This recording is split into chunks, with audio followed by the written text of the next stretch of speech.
Hello friends, welcome to Java Solutions Guide. In this tutorial, I will explain you what is termination protection, why we need termination protection, and how to configure termination protection. So what is termination protection? So here, as you can see, I have already logged into AWS console and I'm in the EC2 section and I have already launched an EC2 instance. And say I accidentally terminate this instance by going to actions and instance state and then terminate, and as you can see here it says that are you sure you want to terminate these instances, and say accidentally I say yes, I didn't want to terminate this instance but I accidentally clicked on yes terminate. So what will happen in that case, your instance will be terminated immediately.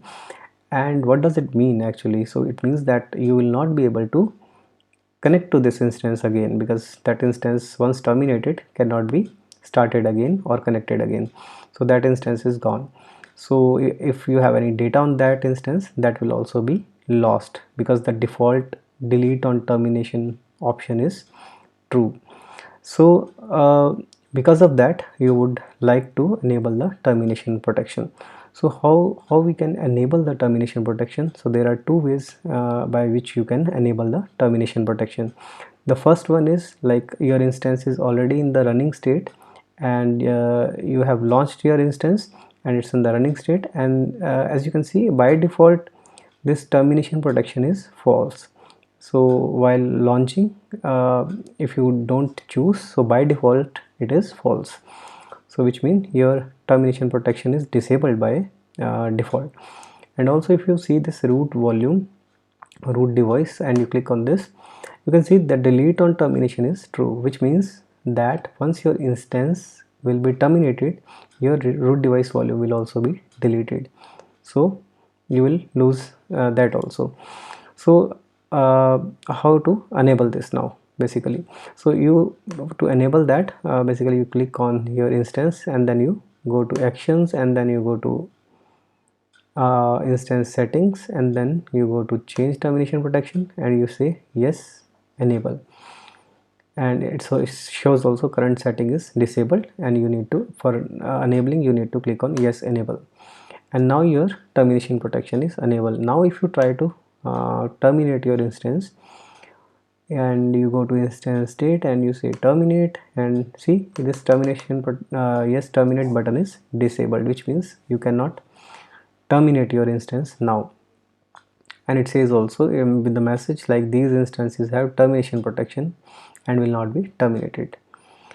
So this was the one option, and the other option is you can simply, while launching an instance, like I'll launch a new instance, I'll go to select AMI and then configure instance details.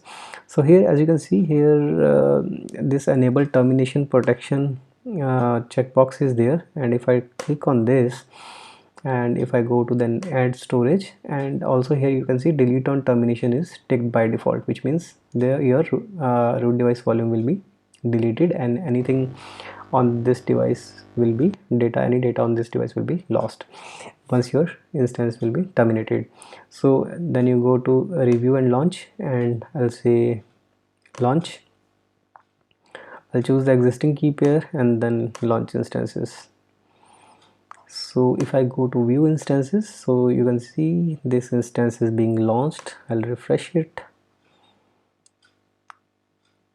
So it's still trying to start. Let's refresh it once more,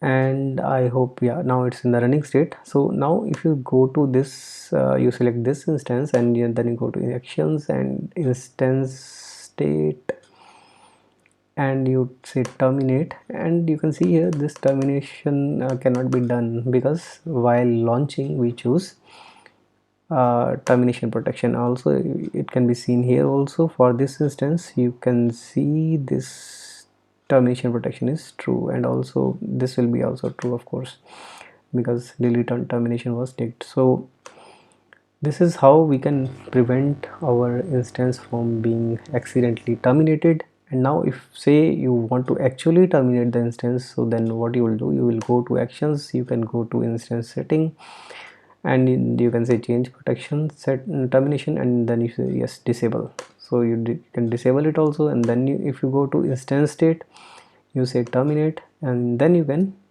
terminate your instance, and now it is shutting down, and in few moments it will be terminated. Let us see on that also. So I think in couple of seconds it will be in the terminated state. Let's try to refresh it again, and as you can see, it's terminated. So that's all for this tutorial. If you like the tutorial, hit the like button and subscribe the channel for more such videos. I'll see you in the next tutorial.